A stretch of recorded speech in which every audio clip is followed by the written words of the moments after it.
Hello बच्चों, मैं श्रीमती अरोरा, नागरिक शास्त्र प्रवक्ता।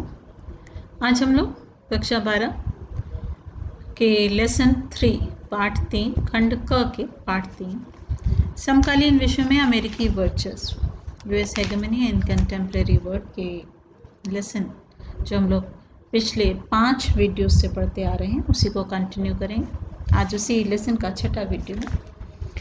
लास्ट वीडियो में यानी 5th वीडियो में, इस चैप्टर के 5th वीडियो में हमने पढ़ा था वर्चस्व क्या है, विश्व में अमेरिका का वर्चस्व किस प्रकार स्थापित हुआ, सैन्य शक्ति के अर्थ में, ढांचागत शक्ति के अर्थ में या सांस्कृतिक अर्थ में अमेरिकी वर्चस्व विश्व में किस प्रकार छाया। और अंततः हमने ये जाना कि अमेरिकी शक्ति के रास्ते में अवरोध क्या क्या बनकर के सामने आए। तो चलिए आज हम लोग पढ़ेंगे अमेरिका से भारत के संबंध। अमेरिका और भारत के संबंधों का विवेचन हम प्रमुख रूप से 2 अर्थों में कर सकते हैं। एक शीत युद्ध के दौरान भारत अमेरिकी संबंध और दूसरा है शीत युद्ध की समाप्ति के बाद भारत अमेरिकी संबंध। पहला पढ़ेंगे शीत युद्ध के दौरान भारत अमेरिकी संबंध। शीत युद्ध के वर्षों में, शीत युद्ध का जो समय अवधि थी उस समय भारत जो है वो अमेरिकी गुट के विरुद्ध खड़ा था, यानी भारत अमेरिका के साथ नहीं था। भारत को उसकी नीतियां उचित प्रतीत नहीं होती थी। इस काल में भारत की करीबी मित्रता किस देश से थी? तत्कालीन सोवियत संघ से थी। बच्चों ऐसा क्यों बोल रहे हैं तत्कालीन? क्योंकि उस समय का सोवियत संघ वर्तमान में नहीं रहा है। सोवियत संघ 15 भागों में विभाजित हो चुका है। तो उस समय का जो सोवियत संघ था उससे भारत की अधिक मित्रता थी, करीबी थी। शीत युद्ध काल में अमेरिकी विदेश नीति भारत विरोधी थी और पाकिस्तान का समर्थन करती थी। इस काल में अमेरिका सोवियत संघ के विस्तार को रोकने के नाम पर पाकिस्तान का खुला समर्थन करता था और यही कारण था कि भारत उसकी नीतियों का समर्थन नहीं कर रहा था, जिस कारण अमेरिका पाकिस्तान की मदद कर रहा था। अफगानिस्तान में रूसी हस्तक्षेप का प्रतिरोध करने के लिए अमेरिका ने पाकिस्तान को प्रचुर मात्रा में आर्थिक, सैनिक, सामरिक सहायता प्रदान की। परिणाम क्या हुआ? पाकिस्तान अमेरिका के दम पर फलने फूलने लगा और वो इसी सहायता का जो लाभ वो भारत के विरुद्ध हमेशा उठाता था। भारत ने अमेरिका की सहायता को भारत के विरुद्ध बताते हुए अमेरिकी सरकार के समक्ष चिंता भी व्यक्त की थी, लेकिन अमेरिका ने इसकी कोई भी परवाह नहीं की। कुछ वर्षों पश्चात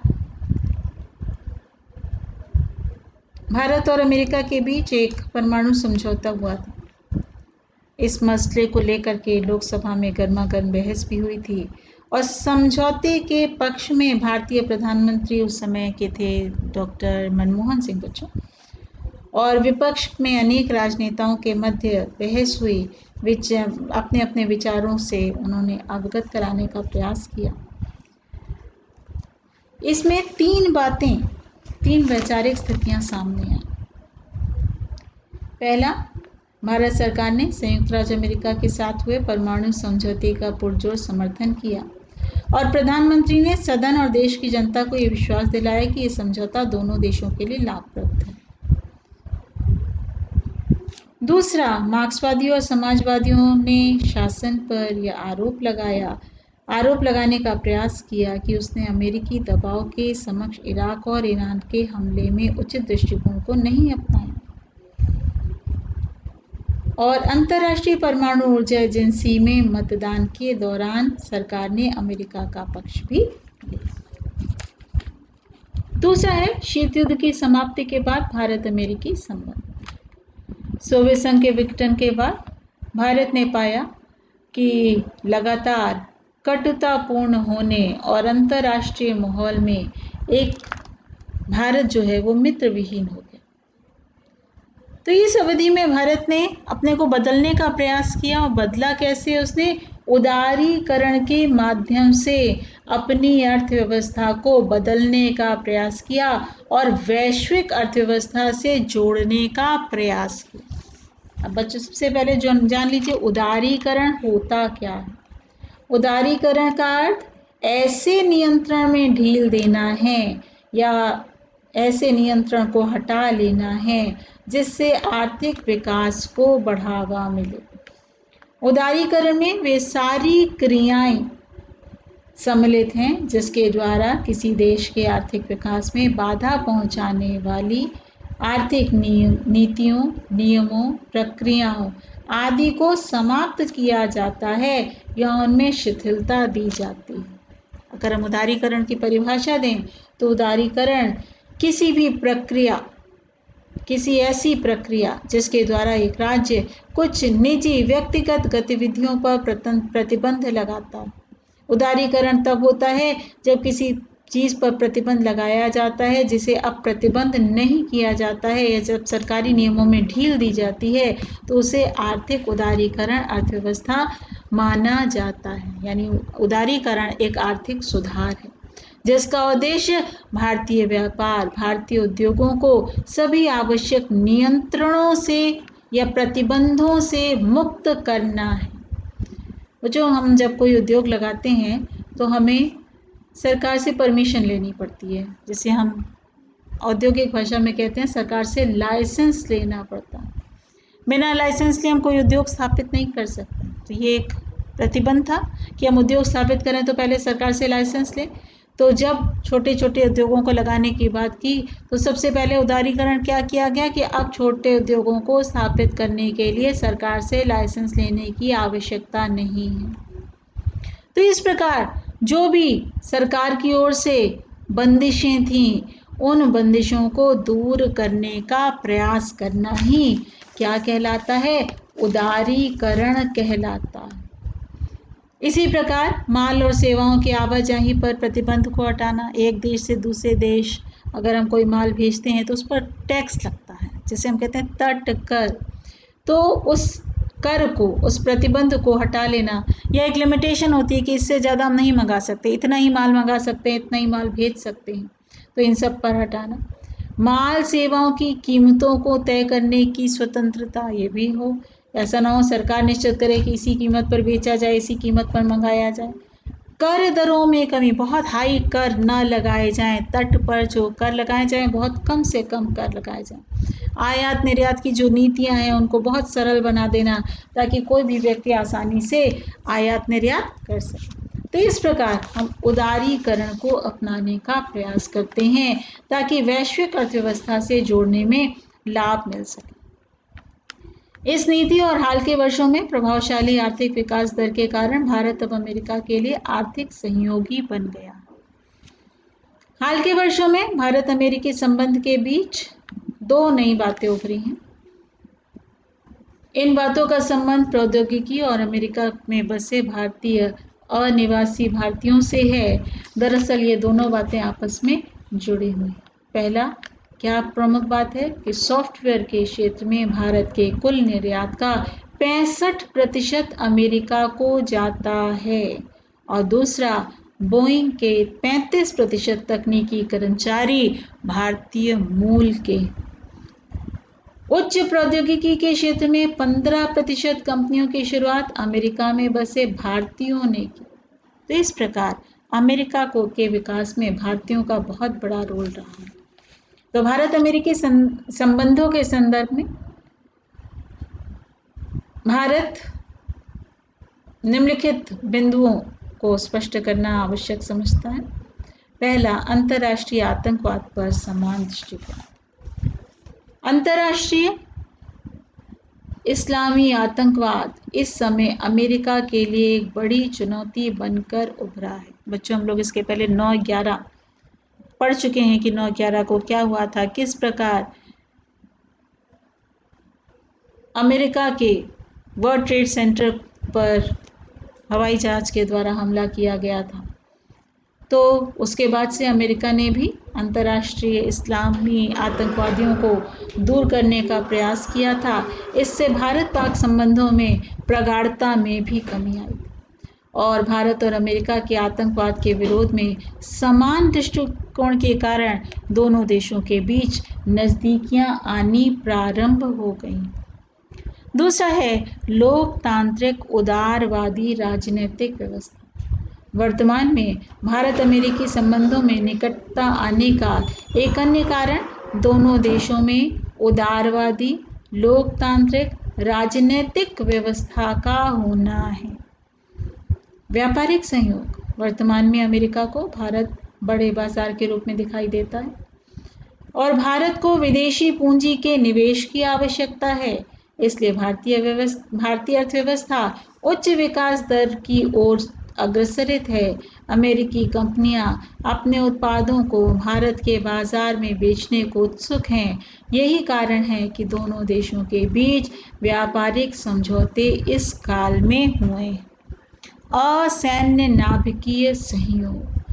अमेरिका ने सन 2005 से 7 की अवधि में भारत में विशाल बाजार के महत्व को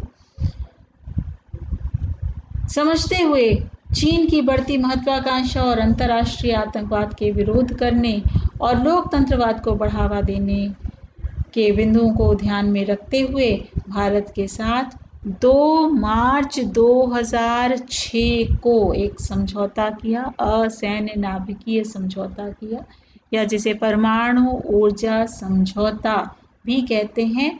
2 नामों से पुकारा जाता है, असैन्य नाभिकीय समझौता या परमाणु ऊर्जा समझौता किया।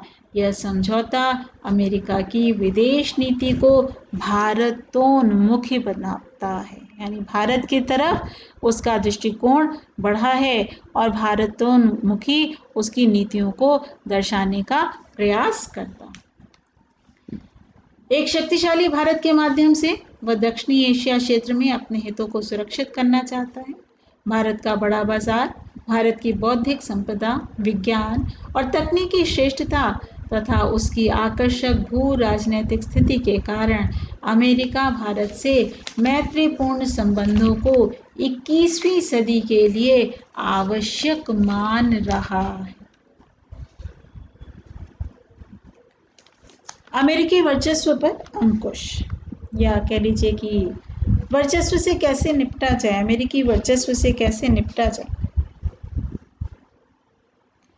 संयुक्त राज्य अमेरिका के निरंतर बढ़ते वर्चस्व ने यह सोचने पर बाध्य किया कि उसके वर्चस्व से किस प्रकार छुटकारा पाया जाए। आज अमेरिका का वर्चस्व पूरे विश्व में बोल रहा है। वास्तव में अंतर्राष्ट्रीय राजनीति सरकार विहीन राजनीति है। हालांकि युद्धों पर अंकुश लगाने वाले कुछ नियम और कानून अवश्य हैं जो यूएनओ के माध्यम से पूरे विश्व में लगाए जाते हैं, संयुक्त राष्ट्र संघ के माध्यम से पूरे विश्व पर लगाए जाते हैं, लेकिन ये युद्धों पर प्रभावी अंकुश लगाने में सक्षम नहीं है। संभवतः कोई भी देश ऐसा नहीं है जो अपनी सुरक्षा के प्रश्न को अंतर्राष्ट्रीय कानूनों के सहयोग से हल करना चाहे। और जो अगर देखा जाए तो सेकेंड वर्ल्ड वॉर के बाद तीसरा विश्व युद्ध तो नहीं हुआ, लेकिन विश्व में कई देशों पर कई बार हमले हुए और इस प्रकार बराबर होता रहा। भारत पर ही 3 बार हमले हुए, 3 बार पाकिस्तान ने, 1 बार चीन ने। तो इस प्रकार निरंतर इस प्रकार के हमले, इस प्रकार के एक से दूसरे देश पर युद्धों का जो है अंकुश लगाने का कोई सामर्थ्य, कोई सक्षम नहीं सामने आ रहा। यह निर्विवाद सत्य है कि कोई भी देश अमेरिका की सैन्य शक्ति के समकक्ष नहीं, क्योंकि जितनी बड़ी अमेरिकी सैन्य शक्ति है, कोई भी बड़े से बड़ा देश उसको चुनौती देने में सक्षम नहीं। हालांकि भारत, चीन और रूस जैसे विशाल देशों में अमेरिकी वर्चस्व को चुनौती दे पाने की अपार संभावनाएं हैं, लेकिन इन देशों के मध्य परस्पर आपसी मतभेद एवं विभेदों के रहते अमेरिका के खिलाफ कोई गठबंधन होने की संभावनाएं अत्यधिक कमजोर हैं। विश्व राजनीति में संयुक्त राज्य अमेरिका के वर्चस्व से निपटने के लिए विभिन्न विद्वानों ने निम्नलिखित रास्ते सुझाए हैं। पहला, वर्चस्व तंत्र में रहते हुए अवसरों का लाभ उठाया जाए। विभिन्न विद्वानों का मत है कि वर्चस्व जनित अवसरों का लाभ उठाने की रणनीति अधिक उपयोगी है। जैसे आर्थिक वृद्धि दर को ऊंचा उठाने के लिए व्यापार को बढ़ाना, प्रौद्योगिकी का हस्तांतरण करना, उसमें निवेश करना आवश्यक है। उसी प्रकार अमेरिका के साथ कंधे से कंधा मिलाकर कार्य करने में सफलता होगी, उसका विरोध करने में हमें सफलता प्राप्त नहीं होगी। इसलिए प्रयास क्या करना होगा? पहले हम अमेरिका के साथ कंधे से कंधा मिलाकर विकास का कार्य प्रारंभ करें। ऐसी स्थिति में यह परामर्श दिया जाता है कि सर्वाधिक शक्तिशाली देश के खिलाफ जाने की अपेक्षा उसके वर्चस्व तंत्र में रहते हुए अवसरों का भरपूर लाभ उठाना चाहिए, कहीं ज़्यादा उचित है, कहीं ज़्यादा राजनीति है। इसे ही बैंडवैगन अर्थात जैसी बहे बयार पीठ तैसी कीजे की रणनीति कहा जाता है। बैंडवैगन नीति क्या है बच्चों? कि जिस सर्वाधिक शक्तिशाली देश के खिलाफ जाने की अपेक्षा उसके वर्चस्व तंत्र में रहते हुए अवसरों का भरपूर लाभ उठाना ये अधिक अक्लमंदी है, ये कहीं अधिक उचित है, कहीं अधिक सार्थक नीति है, इसे ही अपनाना चाहिए। दूसरा, वर्चस्व वाले देशों से दूर रहने की कोशिश करना। विश्व के देशों के समक्ष यह विकल्प भी है कि स्वयं अपने आप को छुपा कर रखें। इसका अभिप्राय दबदबे वाले देश से, दबदबा मतलब वर्चस्व वाले देश से जहाँ तक हो सके दूर दूर रहना चाहिए, उसकी निगाह में नहीं आना चाहिए, उसके प्रभाव में नहीं आना चाहिए। इस व्यवहार के विभिन्न उदाहरण हैं। चीन, रूस और यूरोपीय संघ सभी किसी न किसी प्रकार से अपने आप को अमेरिकी नज़रों से आने में बचा रहे हैं। इस प्रकार ये देश स्वयं को संयुक्त राज्य अमेरिका के बिना किसी कारण क्रोध की चपेट में आने से बचाते हैं। अमेरिका इकलौती महाशक्ति के रूप में तब तक कायम रह सकता है जब तक उसको आर्थिक और सांस्कृतिक धरातल पर कोई चुनौती नहीं मिलेगी। यह चुनौती उसे सामाजिक संगठन, सामाजिक आंदोलन, स्वयंसेवी संगठन, जनमत कहीं से भी प्रस्तुत हो सकती है, किसी के भी सहयोग से प्रस्तुत हो सकती है। मीडिया, बुद्धिजीवी, लेखक, कलाकार इत्यादि को अमेरिकी वर्चस्व के प्रतिरोध के लिए आगे आना होगा। ये एक विश्वव्यापी नेटवर्क बना करके अमेरिकी नीतियों की आलोचना और प्रतिरोध कर सकते हैं। तीसरा है, राज्येतर संस्थाएं अमेरिकी वर्चस्व से निपटने के लिए आगे आएंगी। कुछ विद्वानों का अभिमत है कि अमेरिकी वर्चस्व का प्रतिकार कोई देश अथवा देशों का समूह नहीं कर पाएगा, क्योंकि वर्तमान परिस्थितियों में विश्व के सभी राष्ट्र अमेरिकी शक्ति के समक्ष स्वयं को बौना समझकर लाचार हैं। लोगों की मान्यता है कि जितनी भी राज्य से हट कर के संस्थाएं हैं, राज्येतर संस्थाएं हैं, वो अमेरिकी वर्चस्व से निपटने के लिए आगे आएंगे। तो जब हम सब ओर से प्रयास करेंगे तो निश्चित रूप से हम अमेरिका के वर्चस्व से निकल पाएंगे। संयुक्त राज्य अमेरिका के वर्चस्व का प्रतिरोध करना कोई ईर्ष्या से भरी बात नहीं है। हम उससे ईर्ष्या, उससे जलन नहीं कर रहे। कदम कदम पर अमेरिकी दादागिरी का व्यवहार असहनीय है, जिसका प्रतिरोध किया जाना ही हमारे समक्ष एकमात्र विकल्प है। इसीलिए हम अमेरिकी वर्चस्व से बचने का प्रयास करते हैं। अमेरिकी वर्चस्व को आर्थिक, सांस्कृतिक धरातल पर चुनौती दी जा सकती है। यह चुनौती स्वयंसेवी संगठनों, सामाजिक आंदोलनों, जनमत के परस्पर मिलने से संभव हो पाएगी।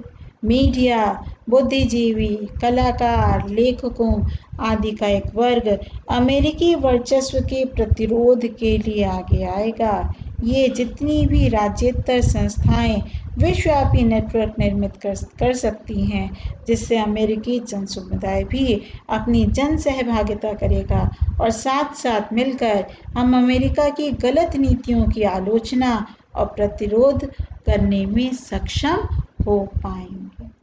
तो इस प्रकार अमेरिका में मौजूद उसकी ताकत क्या है बच्चों? उसकी सैन्य शक्ति है। इसी कारण अमेरिका में ताकत की रीढ़ क्या कहा जाता है? उसकी सैन्य शक्ति को कहा जाता है। और विश्व अर्थव्यवस्था में अमेरिका की हिस्सेदारी सबसे ज़्यादा है, 28%।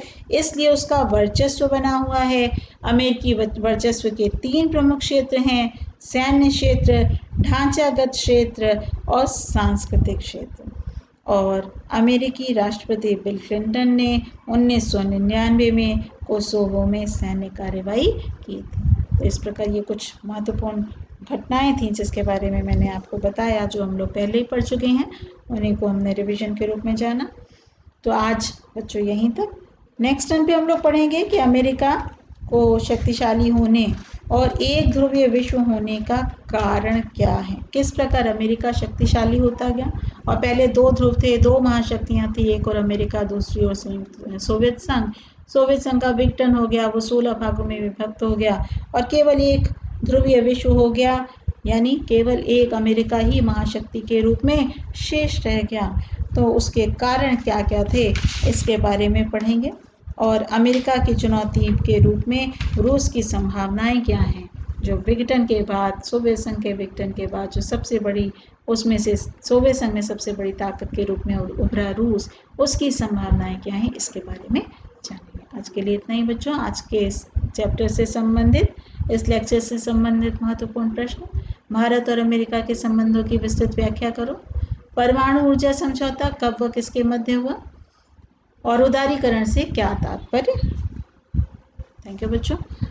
वीडियो ज़रूर देखिए और लाइक और सब्सक्राइब भी कीजिए ताकि सारे वीडियोस मेरे मिल जाएं। और जब तक आप वीडियो सुनेंगे नहीं, आपको समझ में नहीं आएगा बच्चों। बार बार कहा जा रहा है बच्चों, पता नहीं कब तक ऐसे ही हम लोगों को समझना है, जानना है, कब तक ये कोरोना की समस्या हमारे बीच रहेगी, हमें नहीं मालूम। इसलिए इस मीडिया ई लर्निंग के माध्यम से आप पढ़ते रहिए और बच्चों याद जरूर करते रहिए, प्रश्न उत्तर करिए। चैप्टर ख़त्म होने पे मैं और भी आपको प्रश्न देती हूँ, उन सभी प्रश्नों को कॉपी में करिए और साथ साथ याद करते जाइए, अन्यथा एकदम से एग्ज़ाम्स आपके सिर पर आ जाएंगे तो आपको दिक्कत होगी। थैंक यू बच्चों।